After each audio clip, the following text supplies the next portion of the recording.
Bueno, a propósito de esas llamadas, el presidente del Congreso ha dicho que solamente llamó a los comandantes generales, habló con el comandante general de la Marina, con el almirante Fernando Cerdán, a decirle tranquilidad, calma, todo bien y seguiremos por los cauces constitucionales. Sin embargo, el ministro de Defensa, ayer en conferencia de prensa, ha hablado de una grave intromisión que colisiona con el orden democrático. Y ya hay quienes señalan, y lo hemos escuchado, que podría incluso configurarse el delito de sedición, que es gravísimo. Estamos esta noche con el ministro de Defensa, Jorge Chávez, a quien le agradecemos su presencia en día de ministro. Muy buenas noches, gracias por estar con nosotros. Pamela, muy buenas noches, gracias por la oportunidad de poder informar.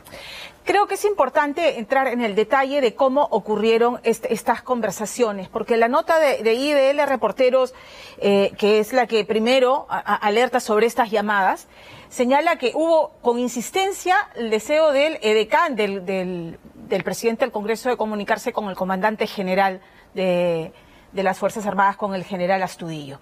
Cuéntenos, por favor, cómo ocurrieron los hechos, cómo fue esta sucesión de llamadas. Bueno, antes que nada, recordemos que el día jueves que sucedieron estos hechos, el que habla como ministro de Defensa tuvo una entrevista en otro medio de comunicación demandando y solicitando el respeto a la institucionalidad de las Fuerzas Armadas. Fue como consecuencia de ese conocimiento de tratar de comunicarse con altos mandos de las Fuerzas Armadas. Respondiendo a tu pregunta, ¿no? El día jueves, en la mañana, de acuerdo a las programaciones que nosotros tenemos en el marco de la lucha contra la pandemia y en marco de la lucha contra la minería ilegal y otras acciones del Ministerio de Defensa, viajamos a la ciudad de Madre de Dios, a la región de Madre de Dios, Tambopata, conjuntamente con el jefe del Comando Conjunto de las Fuerzas Armadas y el Comandante General de la Fuerza Aérea, para ver los temas del desarrollo de una mega operación Taita en Madre de Dios, ver y supervisar las acciones contra la minería ilegal y también ver el funcionamiento de los radares en la lucha contra el narcotráfico que se está produciendo en la zona. Pues bien, y nosotros en el transcurso de nuestras actividades tuvimos conocimiento a través de la Presidencia del Consejo de Ministros de que se habían presentado estos audios y que estuviéramos atentos a cualquier actividad que sigamos desarrollando nuestras acciones programadas para ese día. Entonces, cuando hemos estado ya terminando de hacer nuestro trabajo en la supervisión de una base donde está fuerza conjunta ante el Ejército y Policía, recibí la notificación de retornar a la ciudad de Lima porque se había convocado a una reunión de Consejo de Ministros a las 5 de la tarde. Entre 2:30 y 3 de la tarde, estando en el avión para retornar a la ciudad de Lima, el jefe del Comando Conjunto me enseña un mensaje de texto, y yo quisiera aclarar que no ha sido un edecán, sino ha sido un escolta del presidente del Congreso, que insistía en que el presidente del Congreso deseaba comunicarse con el general Astudillo. Okay. ¿No? Ahí no hubo comunicación alguna. No. ¿En qué momento? En virtud de ello, sí. Pamela, si me permites, di unas disposiciones por escrito en el avión a los comandantes generales de que se abstuvieran de tener alguna comunicación en el marco de que las Fuerzas Armadas no son deliberantes. Yeah. ¿No? Pero y sin embargo, a pesar de esa directiva, no. Sí sostuvo una conversación con el almirante Fernando Cerdán. Sí, yo quisiera aclarar eso. Cuando estábamos en pleno vuelo, y en vuelo no hay comunicación, ya. Yo lancé esa directiva, esa comunicación a los comandantes generales, y cuando he aterrizado en la ciudad de Lima, recibí la llamada del comandante general de la Marina de Guerra, que me manifestó que había recibido la llamada por parte, en este momento sí, de su edecán, del señor presidente del Congreso, para entablar una comunicación con él. ¿Cómo fue? El decano llama al comandante general de la Marina y dice, le paso. Yeah. Entonces, le pasó, recibió la llamada y manifestó de que estaban tratando estos temas actuales y que iban a actuar en el marco de la Constitución. Se mencionó en algún momento en esta conversación que pudiera haber una vacancia y que el reemplazante o interinamente Merino asumiría la presidencia, porque eso es lo que recoge IDL. No, ya. No, pero palabras van, palabras vienen, el contexto de la temática era eso, más aún, Pamela, cuando... Porque los términos son bien importantes, ¿no? Así Porque es. Si es que el señor Merino le dice, puede haber una vacancia y claramente quien asumiría tendría que ser yo según la Constitución, o sea, se está hablando de un escenario que ni siquiera se había planteado en el momento en que esa conversación se produce. Es. Pero la temática fue en el escenario que se está presentando, vamos a actuar en el marco de la Constitución. ¿Qué temática se estaba tratando? Ajá. ¿No? Y más aún, Pamela, lo grave es de que fue antes de aprobarse la moción de vacancia al señor presidente constitucional de la República. Se había presentado, porque exactamente, la moción se presenta esa noche, ¿no? Exactamente, tal como indica el reportaje, es en ese espacio y tiempo se producen estas llamadas antes de aprobarse la moción de la vacancia. Y también han, por informaciones que tenemos los comandantes generales, han intentado comunicarse con ellos, sin resultado. Con el único que llegaron a comunicarse, como dije, es con el comandante general de la Marina de Guerra. Usted ayer dijo, es una grave intromisión que colisiona con el orden democrático. Entonces, y el presidente del Congreso dice, solamente fue un llamado a la tranquilidad. ¿Cómo lo calificamos? ¿Como una intromisión o como señalan algunos que podría configurarse aquí el delito de sedición? Pamela, mira, en el contexto en que nos encontramos, en un escenario de crisis política, el presidente del Congreso de la República no tiene atribuciones ni competencias para comunicarse con los miembros de las Fuerzas Armadas. Se ha debido comunicar, si quería algún tipo de información, con el ministro de Defensa.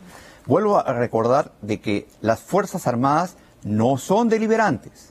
Ellos se rigen estrictamente sobre la Constitución Política del Perú, ¿no? Ellos, como dije, no son deliberantes y ellos garantizan el fiel cumplimiento del orden constitucional. Por eso que yo el día jueves salí y solicité ello, y como consecuencia del reportaje de IDL, de un connotario periodista, como todos conocemos, Gustavo Gorriti, ya se llevó a cabo el pronunciamiento en Palacio de Gobierno. ¿Se animaría a calificar de que esto pudiera ser delito de sedición? ¿Se han asesorado con abogados constitucionalistas que les pudieran orientar en ese sentido? Mire, una vez conocido la certificación, como lo ha manifestado el presidente del Congreso en la conferencia de prensa, ha aceptado de que ha tenido conversaciones con un miembro del alto mando de las Fuerzas Armadas, estamos conjuntamente con el Ministerio de Justicia y con el Procurador del Ministerio de Defensa evaluando lo correcto, de acuerdo a los procedimientos, para el día de mañana recomendar las acciones correspondientes. O sea, me está adelantando que están evaluando denunciar al presidente del Congreso por el delito de sedición. Sí, estamos en... No, yo no estoy afirmando por el delito de sedición, estamos evaluando... Tomar acciones legales. Exactamente. Y de lo que arroje las recomendaciones y las acciones desde el punto de vista legal, comunicaremos oportunamente de lo que se va a llevar a cabo. Ha hecho bien en señalar que las Fuerzas Armadas, lo ha dicho reiteradamente, no son deliberantes. Sin embargo, ayer se ha criticado mucho que en esta conferencia de prensa estuvieran presentes y con traje de campaña los 3 comandantes generales de las Fuerzas Armadas, en un tema que usted ha dicho es político. ¿Por qué la presencia de los 3 comandantes? ¿Es una demostración de fuerza? ¿En qué bando están las Fuerzas Armadas? No, nuestras Fuerzas Armadas, y han sido 4, porque ha estado también el jefe del Comando Conjunto de las Fuerzas Armadas. Ahora bien, nuestras Fuerzas Armadas se rigen al orden constitucional. El jefe supremo de las Fuerzas Armadas es el señor presidente de la República, al cual se le debe una subordinación en virtud del orden democrático y constitucional, en primer lugar. Segundo, ellos han estado con uniforme de campaña porque vienen realizando actividades en la lucha contra la pandemia. Hoy día, nosotros hemos continuado nuestras actividades en un recorrido que hacemos todos los domingos en el proceso de inmovilización social. ¿Cuál era la necesidad de que estuvieran presentes en esta conferencia? Primero, o sea, en este aspecto es que nuestras Fuerzas Armadas han sido aludidas, ¿no? Aludidas por el presidente del Congreso de la República. Y quisiera aprovechar, antes de dar respuesta, de que no ha sido todo el Congreso al cual yo me he pronunciado y he solicitado respeto a las Fuerzas Armadas. Ha sido sobre la persona del presidente del Congreso y del congresista Otto Guigües Arteaga, porque él también se comunicó conmigo indicando aspectos relacionados a esa comunicación con las Fuerzas Armadas. Por lo tanto, ellos han estado presentes en un acto de subordinación al jefe supremo de las Fuerzas Armadas y también respaldando el pronunciamiento que ha dado el ministro de Defensa en ese sentido, ¿no? Porque si no hubieran estado las Fuerzas Armadas en ese sentido, el pronunciamiento del señor ministro de Defensa como que no hubiera tenido el respaldo que se debe de tener por parte de las Fuerzas Armadas en cumplimiento del orden constitucional. Pamela, mire, la institucionalidad de las Fuerzas Armadas es importante. No se involucren a las Fuerzas Armadas en un escenario político Ministro. está en defensa de nuestra nación la intervención de las Fuerzas Armadas. Ministro, si me permite pasar al tema de los audios, que verdaderamente son vergonzosos, ministros, y yo quiero saber si es que el presidente ha ahondado en detalles respecto a ellos, con ustedes, con los miembros del gabinete, si las satisfacciones que les han dado han sido suficientes y si es que vamos a tener más sorpresas en los días por venir, porque cada día se va desnudando una minucia más que francamente nos deja sorprendidos sobre la manera en que se distraen las horas en medio de una pandemia y sin explicar finalmente cómo es que una persona como Richard Swing llega al entorno cercano del presidente Martín Vizcarra. Pero mire, yo quisiera empezar la respuesta con una sola frase. En política no hay coincidencias. Y todo podemos ver que está correlacionado. Con respecto a lo que el señor presidente de la República nos ha informado, efectivamente, en Consejo de Ministros nos han informado sobre los hechos ocurridos en los 3 primeros audios que se han presentado. Y se puede colegiar ahí, de acuerdo a la intervención del señor presidente, que él está haciendo recordar cuántas veces él tuvo conocimiento y de la presencia del señor Richard Cisneros. Primero se hablan de 5, después de 2, pero lo que está haciendo es colegiando, porque él manifiesta que no... ponerse de acuerdo qué versión vamos a dar frente a las investigaciones y borra tal registro y eso no... Claro, yo diría... Y hoy han salido nuevos audios yo diría, en los que se menciona, no solamente que sí se reunió con Richard Cisneros, sino coordinaciones con la ministra Balbuena, promesas para el ministro Petrosi. Claro, pero lo que yo quisiera ahondar en virtud a la presentación de nuevos audios el día de hoy, a las 8 de la noche, a los diferentes medios de comunicación, es de que eso no es coincidencia nuevamente. Habría que ver quién está atrás de todo ello. Ahora bien, como lo ha manifestado ya el despacho presidencial, se ha aceptado la renuncia de la secretaria general, Miriam Morales, y el día de mañana se disuelve el vínculo laboral que va a tener con la señora Karen Roca. Al presidente lo hemos escuchado denunciar un complot, pero no hemos escuchado ni siquiera mostrar, digamos, cierto arrepentimiento de toda esta exposición morbosa de estos hechos, que revelan los entuertos en su entorno cercano y que terminan confirmando que el señor presidente se reunió con este sujeto, con Richard Swing.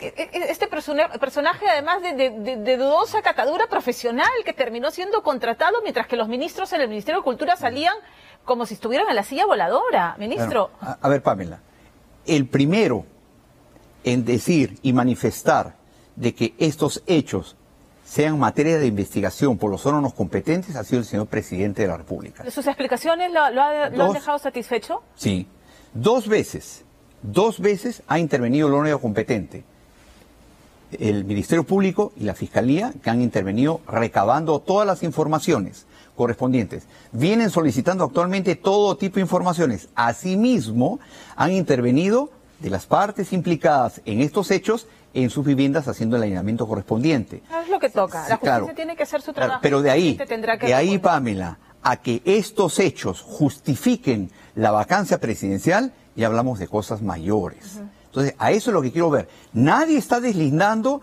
los hechos que se han producido y que son materia de investigación. El señor presidente ha sido el primero en manifestarlo y tomar las acciones que se vienen tomando desde el despacho presidencial. Sin embargo, no dejemos de lado. Y, por ejemplo, con relación a las manifestaciones que indican de que uno u otro exministro hayan manifestado de que se va a ir de viaje o esté negociando, yo quisiera poner en el contexto claro que hay que tener mucho cuidado con las declaraciones, porque, por ejemplo, y eso es un tema que atañe al Ministerio de Defensa, que la señora Karen Roca ha manifestado que nuestra Marina de Guerra del Perú está realizando interceptaciones. Claro. ¿Cuál es el apuro? El presidente ha dicho complot. ¿Cuál es la lectura que ustedes le dan? Es que, mire... ¿Es cierto que 2 congresistas lo llamaron al presidente a decirle retrase las De acuerdo a lo que nos ha manifestado en sesión de Consejo de Ministros, ha habido 2 representantes de partidos políticos, uno de cada diferente. ¿De qué partidos? Eso no nos manifestó el señor presidente. El señor presidente nos ha dicho que 2 representantes de partidos del Congreso de la República conversaron con él para retrasar las elecciones. Entonces, en el marco del cumplimiento del orden democrático, el señor presidente le manifestó que eso no era posible porque él ya había convocado las elecciones. Y resulta extraño, desde mi punto de vista, de que se quiera hacer una vacancia como lo han dicho ya algunos medios de comunicación, una vacancia express. ¿Cuál es el apuro? ¿Cuál es el apuro? Y si nosotros correlacionamos las informaciones que se vienen filtrando, coincidencias no son, para desvirtuar un hecho incorrecto, inconstitucional, de solicitar el apoyo de las Fuerzas Armadas para un evento totalmente que sale del orden constitucional, ¿no es cierto?, para... A ver, para ponerlo en términos simples, un intento de golpe de Estado para sacar a Martín Vizcarra y hacerse del poder. Bueno, lo que yo no puedo aseverar eso porque serán a las autoridades correspondientes que determinen si ya se ha producido eso, pero no deja de extrañar esta organización que ha habido para acelerar la vacancia presidencial.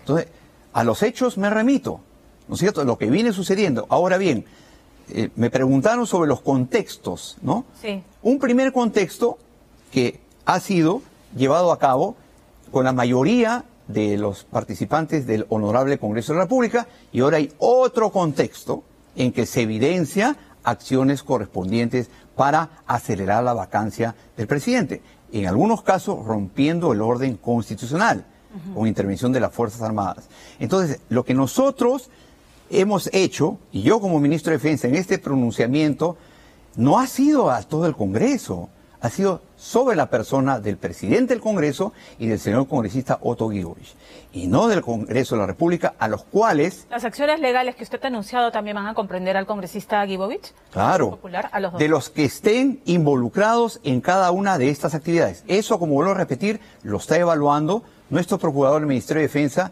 a través y en coordinación con el Ministerio de Justicia.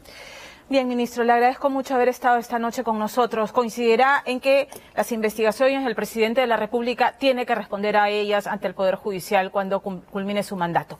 Definitivamente, y así lo ha expresado el señor presidente constitucional de la República. Y en eso, en el Consejo de Ministros, todos han coincidido en que las investigaciones se tienen que llevar, pero en el marco de las competencias y en el marco del escenario correspondiente que lo vuelvo a repetir, lo dice la Constitución Política del Perú. Pero de ahí, sobre hechos que son de competencia de investigación judicial, solicitar la vacancia acelerada del señor presidente en este escenario de crisis sanitaria que hay, es ahí donde coincidimos. Es ahí donde eso no es lo correcto. Gracias, ministro, por estar con nosotros esta noche. A ustedes por la oportunidad.